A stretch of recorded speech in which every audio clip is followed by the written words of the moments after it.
Olá, amigos e amigas de toda a Paraíba, muito boa noite. Depois de você acompanhar as emoções do futebol da Série C do Campeonato Brasileiro aqui com exclusividade na tela da Band TV Manaíra, eis que começa a partir de agora o nosso Paraíba Urgente, o nosso encontro de todos os sábados aqui na sua Band TV Manaíra. Hoje, o meu convidado é o secretário executivo de saúde do estado da Paraíba, Daniel Beltrame. Para quem acompanha o Paraíba Urgente sabe que desde que a gente adotou esse formato de entrevistas, meu primeiro convidado foi o secretário Daniel Beltrame lá no comecinho da pandemia e agora o atual momento exige que a gente traga o secretário de volta para conversar conosco aqui no Paraíba Urgente. Secretário, boa noite, bem-vindo mais uma vez ao nosso Paraíba Urgente.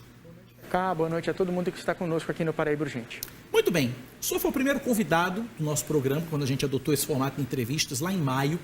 Estávamos no auge da pandemia ou chegando ao auge da pandemia. Passado de maio para cá, estamos numa situação, podemos dizer, parecida com o que vivíamos lá no mês de maio, secretário? Nós basicamente voltamos no tempo, como se estivéssemos na transição entre abril e maio, uma fase de reaceleração de casos, especialmente demarcada por um aumento importante nas internações hospitalares, tanto em leitos de enfermaria, como em leitos de terapia intensiva em todo o estado. O que a gente chama esse momento? A gente pode chamar esse momento de primeira onda, a gente chama esse momento de segunda onda, a gente chama esse momento de repique, a gente chama esse momento de platô, de crescimento. Como é que a gente nomeia, como é que a gente pode definir o atual momento da pandemia, secretário? Cacá, eu vou tentar ser bem simples e rápido. O Brasil não passa por uma segunda onda, porque a segunda onda é o seguinte: entre o ponto mais alto de número de casos novos e o ponto mais baixo, eu teria que ter tido uma redução de pelo menos 60%. Isso não aconteceu. Essa redução deveria ter durado por pelo menos 8 semanas. Isso também não aconteceu.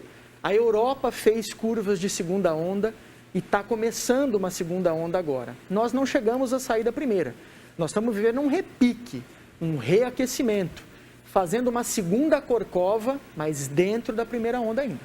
Essa redução que a gente vivenciou durante esses últimos meses, 2 ou 3 meses, foi uma redução de quantos por cento, secretário? Nós tivemos redução variando entre 40% a 45% em alguns momentos, e ela nesta proporção não foi duradoura. Isso que é importante para demarcar o fim de uma primeira onda. Então, nesse momento agora, infelizmente, a gente volta a ter crescimento de casos, mas de forma mais preocupante, de internações.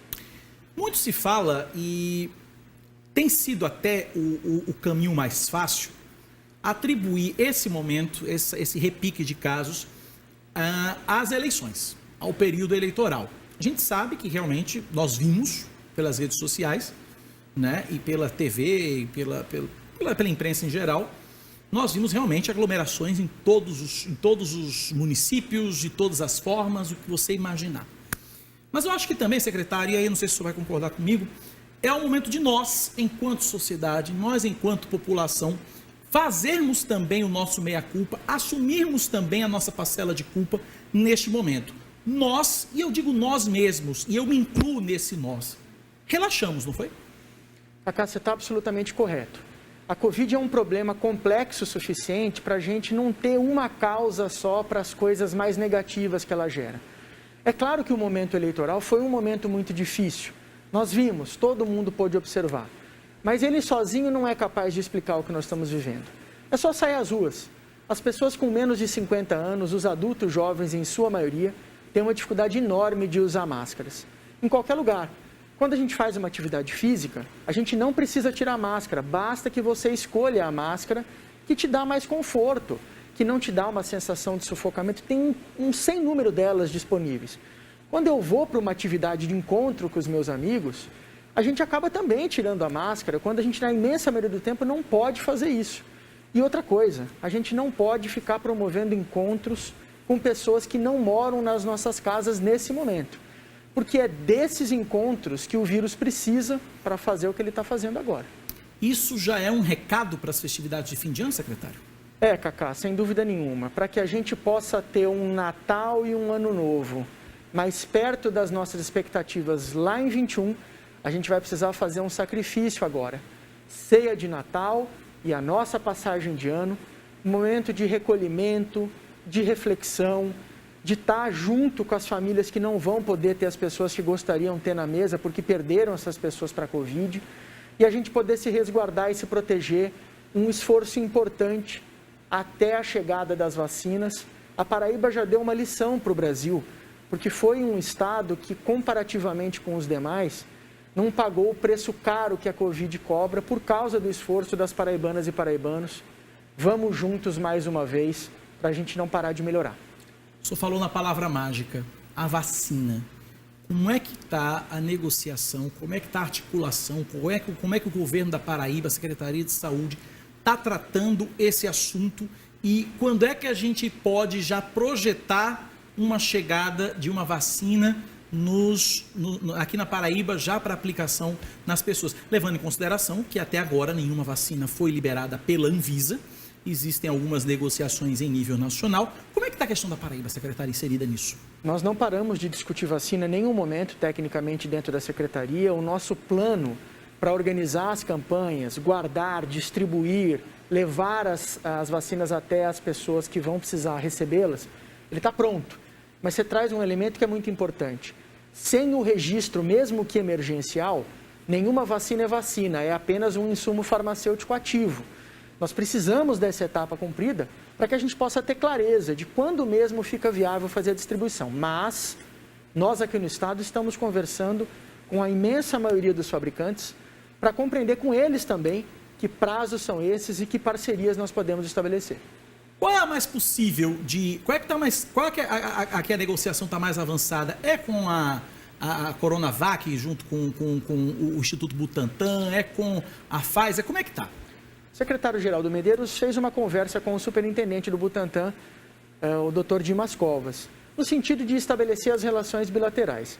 Mas se eu fosse dar uma opinião técnica, a vacina que nesse momento tem a maior chance de um registro emergencial rápido no Brasil é a vacina da Pfizer, e eu explico por quê. Ela já conseguiu fazer esse processo de registro emergencial, tanto na Europa como nos Estados Unidos. Como a Anvisa é signatária de uma parceria técnica com essas duas outras agências de vigilância, a Pfizer está uma ou duas cabeças na frente de qualquer produtor de vacina para esse photochar da linha de chegada da disponibilização. Agora, essa vacina da Pfizer, doutor, ela tem uma particularidade que é a questão da refrigeração. Ela exige uma refrigeração diferente, menos 70 graus. Nós temos como armazenar essas vacinas aqui na Paraíba? A gente tem geladeira para isso, secretário? Ela traz uma dificuldade logística não só para a Paraíba, mas para o Brasil inteiro, porque o freezer de menos 70 é um freezer laboratorial, de precisão. Todos nós no Brasil inteiro estamos fazendo esforços para trazer os freezers para todos os estados. Eles existem em alguns estados por causa dos laboratórios de alta tecnologia. Nós estamos fazendo esse esforço também. Mas lembrar que fora do freezer, essa vacina da Pfizer pode ser conservada entre 2 e 8 graus Celsius por 5 dias. Então isso nos ajuda a organizar a cadeia logística e nós também estamos viabilizando esse dispositivo tecnológico para poder trabalhar com a vacina da Pfizer aqui no estado também. Fazendo um checklist rápido, temos a vacina encaminhada, temos o armazenamento mais ou menos encaminhado. Vai ter seringa para aplicar nesse povo, secretário? A Paraíba tem uma cadeia de vacinação muito consistente, não é de agora, bem mais de 20 anos. Nós já temos fornecedores, estoque de seringas para conseguir tocar a vacinação da pandemia. O Ministério da Saúde, o ministro alega que fez uma aquisição já de 130 milhões de seringas com agulhas e vai ajudar os 27 estados e os 5.570 municípios, também fazendo complementos. A gente imagina que isso nos dê uma segurança para fazer todo o ciclo de vacinação para a Covid ao longo do ano de 2021. O ministro da Saúde tinha falado que poderíamos ter a vacina aqui no Brasil já em dezembro. Eu vi uma declaração do presidente da Pfizer aqui no Brasil, dizendo o seguinte: olha, a Anvisa pode até liberar a vacina para dezembro, só que não vai ter dose para ser distribuída no Brasil em dezembro, só em janeiro. Será que isso também chega na Paraíba em janeiro? Será que em janeiro a gente pode noticiar aqui na televisão, na rádio Band News, dizendo que os primeiros paraibanos já começaram a ser vacinados, sendo otimista nesse momento? Essa reunião do Fórum de Governadores com o Ministro da Saúde foi para que todos nós pudéssemos lembrar que a Política Nacional de Imunização ela é uma política voltada para as 27 unidades federadas. Não existe vacina de São Paulo, vacina do Rio, vacina da Paraíba. É a vacina do Sistema Único de Saúde. Qualquer lote de doses de vacinas que chegar no Brasil vai ser irmanamente distribuído, respeitando a proporção do tamanho dos grupos de risco de cada um dos estados do país. É possível que toda a população brasileira seja imunizada? É possível isso? Cacá, é possível, mas para você em casa não ficar ansioso, não vai ser em 2021. Não é possível fazer isso em 2021. Para que você em casa também não fique ansioso, ansiosa, a sua vacina vai ser garantida. Dependendo do grupo que você faça parte, você vai ter acesso à vacina. A aprovação emergencial e o registro implica que nenhuma empresa privada vai poder comercializar a vacina, para que a vacina possa estar toda à disposição do interesse público. Quem precisar mais primeiro, mas todos terão acesso. Então fique tranquilo, que à medida que esses grupos forem sendo disponibilizados, a vacina vai chegar até você também. Secretário, a gente tem visto ultimamente, na última quinta-feira foi confirmado, quarta para quinta-feira, foi confirmado o primeiro caso de reinfecção. Primeiro caso confirmado de reinfecção, inclusive foi por um laboratório, pelo laboratório aqui da Paraíba, pelo Laboratório Central, embora a paciente em questão more no Rio Grande do Norte, parece que ela é uma profissional de saúde que trabalha aqui e tal. Queria que o senhor falasse sobre essa questão, esse fenômeno da reinfecção, porque a gente tem esse caso confirmado, mas a gente tem várias pessoas, inclusive pessoas conhecidas, tem o caso do deputado estadual Ranieri Paulino, por exemplo, que diz que foi reinfectado, tem um ex-senador de Pernambuco que também diz que foi reinfectado. Eu queria que o senhor falasse sobre esse fenômeno da reinfecção. Cacá, primeiro e mais importante, motivo de muito orgulho para todos os paraibanos, ver a Paraíba fazendo a lição de casa e ocupando o top 10, primeiro lugar do ranking de qualidade na sua rede de vigilância epidemiológica e de laboratório de saúde pública. Foi com a competência dos nossos profissionais de vigilância de laboratório que nós pudemos autonomamente identificar o caso e receber do Ministério da Saúde o reconhecimento que somos o primeiro, possivelmente não só no Brasil, mas no hemisfério sul do planeta Terra. Que coisa. Prova da competência do trabalho da Paraíba, que vai deixar um legado científico e de cuidado às pessoas ao longo dessa pandemia. O fenômeno da reinfecção exige uma etapa obrigatória. Entre o primeiro quadro e o segundo, com os sintomas de gripe, eu preciso ter feito os exames do cotonete grande no nariz, porque só são eles, a análise dos vírus que nós tiramos deles, que permite que nós afirmemos que um coronavírus e um segundo coronavírus um pouco diferente infectou a mesma pessoa. Se eu não tiver esses dois exames nesses dois momentos, não é possível. E foi isso que nós identificamos e não para por aí. Esse é um de 15 casos da própria Paraíba que seguem em investigação e nós estamos monitorando qualquer outro caso que se enquadre neste mesmo perfil. Agora, como é que a gente chega à reinfecção? Porque se fala o seguinte, não, eu peguei Covid, saí, passei os 14 dias, estou imune. Eu queria que você explicasse, porque chega a ser até uma ilusão, né? E se torna uma ilusão você achar que pegou o coronavírus, que se infectou pelo coronavírus e que está imune a partir daí. Eu queria que você explicasse para a gente essa ilusão que existe aí. Quando eu me infectei pela primeira vez por um tipo específico do vírus, vou chamar ele de José Covid. O meu corpo aprende quem é o José Covid. Se ele voltar, eu identifico ele rapidamente e coloco ele para correr. Agora, se pelo menos 90 dias depois, quando as nossas defesas abaixam a temperatura, aparece o Joaquim Covid, todo mundo na mesma família, mas um é o José e outro é o Joaquim. Eu conheço como eu me defendo da família Covid, mas não necessariamente do Joaquim, eu sei me defender do José. E isso vai me permitir, então, que ele faça os sintomas de novo. Na imensa maioria das vezes na reinfecção, ou os sintomas são leves, ou eu não tenho sintomas nenhum. É muito raro ter sintomas mais graves na reinfecção. Mas a gente precisa lembrar uma coisa então, Cacá. Eu posso pegar o vírus de novo. Eu posso levar o vírus para alguém que nunca teve contato com ele pela primeira vez. Então eu preciso me proteger como se eu nunca tivesse pego o Covid na vida. Quem já teve Covid não está autorizado a parar de usar máscaras, a parar de lavar mãos. E muito menos se aglomerar. Você precisa lavar as mãos, usar máscaras, evitar aglomerações, como todos nós. Esse é o grande aprendizado sobre a reinfecção. Secretário, como é que está a questão do inquérito sorológico que começou a ser feito aqui na Paraíba, né, para possibilitar aí um retorno às aulas, que seria o objetivo inicial desse inquérito sorológico. Como é que está esse trabalho, secretário? Cacá, o Estado da Paraíba também saindo à frente, é a primeira e, por enquanto, o único inquérito epidemiológico em nível estadual. Nós temos a cidade de São Paulo, que também concluiu um. Nós percebemos que 9,3% dos paraibanos e paraibanas tiveram contato com o vírus até aqui. É uma ordem de grandeza de aproximadamente 400 mil pessoas. Faltam quase 3 milhões e 700 mil pessoas ter contato com o vírus.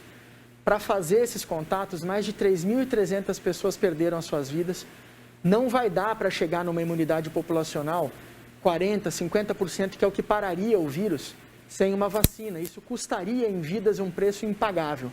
Por isso que nós temos que nos proteger. Essa história de imunidade construída com contato é coisa de gente que não compreendeu a gravidade do que nós estamos vivendo. A Suécia está pagando um preço alto por isso. Acabou de ter um repique, tem um número absurdo de mortes, dizendo que ninguém precisa usar máscaras. Compreendamos o seguinte, o estudo nos traz essa visão, foi feito para a gente organizar a retomada de aulas. Está conosco. A gente precisa poder começar o ano de 2021 reorganizando, mesmo que parcialmente, algumas atividades presenciais da educação de crianças, adolescentes, jovens e adultos. Mas para isso a gente não pode permitir que a pandemia faça o que está fazendo no Estado. Caso contrário, nós vamos ter muita dificuldade. Vamos fazer esse esforço agora no final do ano, para a gente prosperar nessa direção e proteger as atividades educacionais do ano letivo de 21.